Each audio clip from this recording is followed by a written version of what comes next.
Hi, I'm Serotonin, and this is my Lady Deathwhisper 25-man walkthrough. For this boss, you'll need 3 tanks of any type, preferably 6 to 7 healers when you're first learning it, and then any DPS that aren't total noobs. This fight consists of 2 phases. The first phase, you'll actually be burning down her mana and killing adds before her health. You need to kill all the adds before moving into phase 2. I highly recommend leaving her at 100 to 150k health before you move on to phase 2. So kill all the adds before you actually move into phase 2.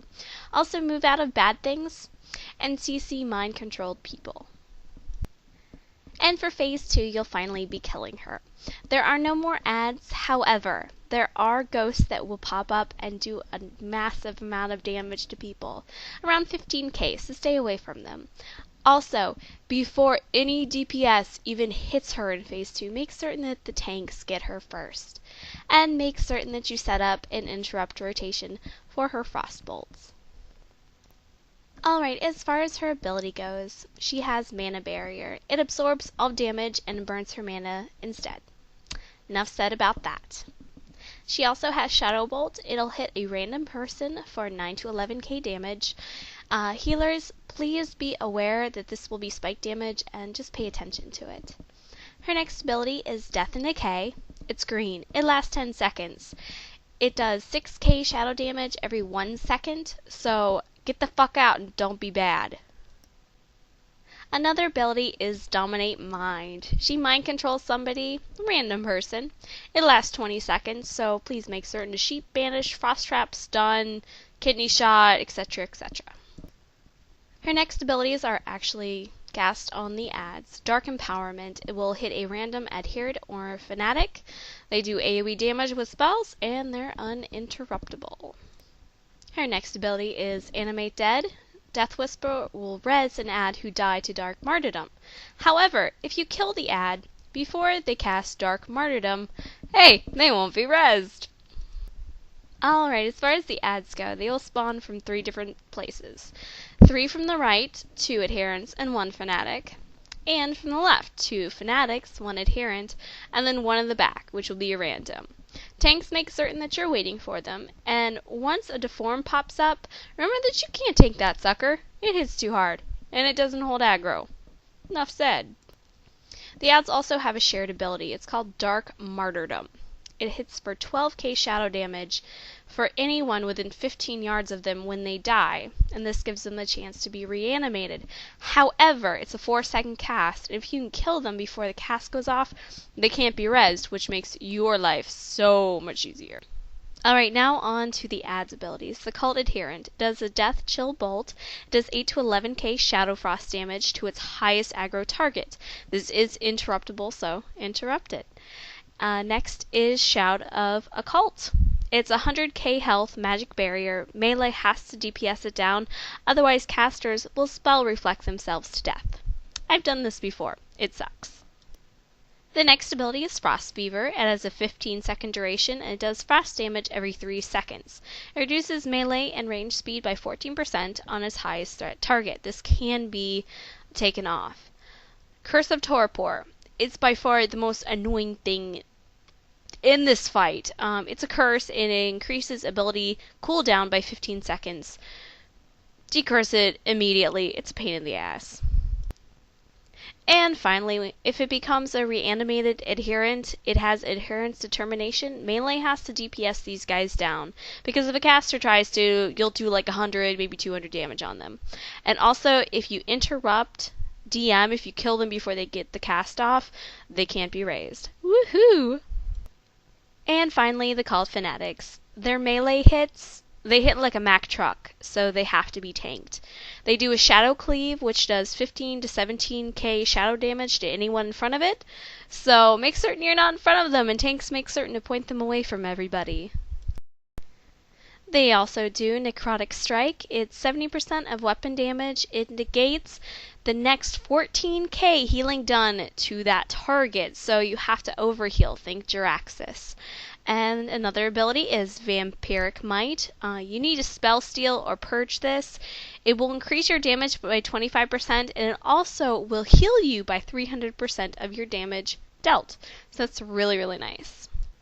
And finally, if one should become a reanimated fanatic, it gains Fanatic's Determination. It's the opposite of the Adherent. Casters will have to take the Fanatics down because it reduces physical damage done by 99%. Make certain to call out when you see a reanimated fanatic or adherent, so that way the appropriate DPS class can take them down. And finally on to Lady Deathwhisper's Phase 2 abilities. The first one is Frostbolt.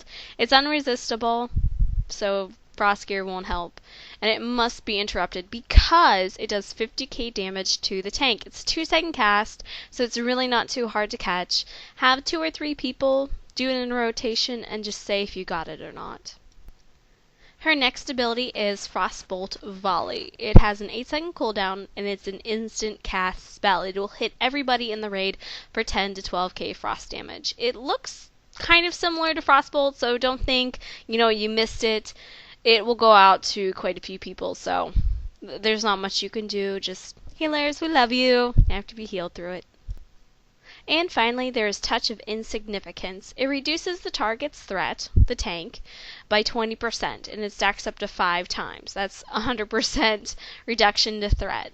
This is the reason why you need the tanks to switch off, so that way once one gets about 3, they can have the other tank take her. And finally, we have Vengeful Spirits. They do about 15 to 17k AoE damage if they reach their target. So as soon as you see them, move immediately. Positioning for this fight is not hard. You just need 3 tanks, one to the left, to the right, and then to the back to catch the adds. And then you need the melee DPS on either side to DPS the adds there. And then the ranged and the healers in the middle. However, there are variations to dealing with the adds and burning down her mana. The first variation is when everybody, including the ranged, takes down the adds and then everyone goes up to Deathwhisper and DPSs her down.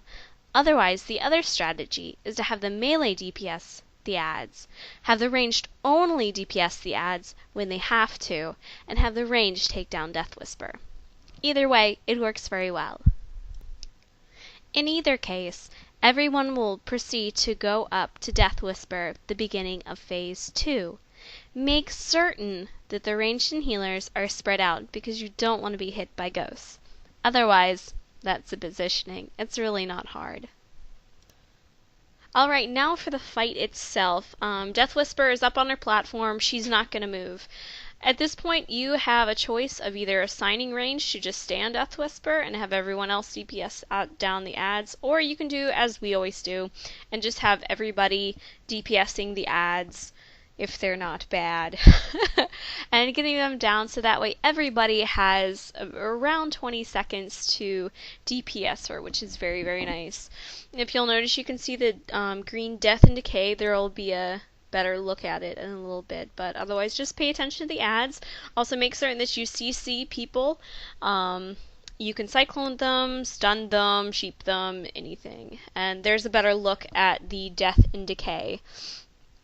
At this point, we're doing really well. We haven't gotten behind on the adds at all, so we're able to DPS her down. Now, we do have a couple seconds. Now, if you're right at like 1,000,000 health and you're almost there, you can do as we did, and we just bloodlusted to make certain that we got into Phase 2. Now, once Phase 2 hits, tanks, you need to make certain to get the best aggro that you can on her. She will continue to put down Death and Decays. She will do the Frostbolts, which need to be interrupted. You can have a rotation on people interrupting them, but they have to be interrupted. Also, the ghosts will be coming out, and the ghosts do hit for a nice chunk of your health, so make certain to get away from them. Deathwhisper does move, so you are able to position her a little bit better on the platform if the tank should get in the Death and Decay or anything. Also, tanks, make certain that you switch out once you get, like maybe 4 or 5 stacks of the debuff, so that way you actually can keep aggro.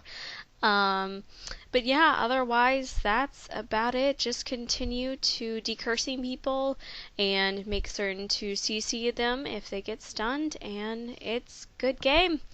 And I guess I'll see you in the rest of Ice Crown. Good luck and have fun.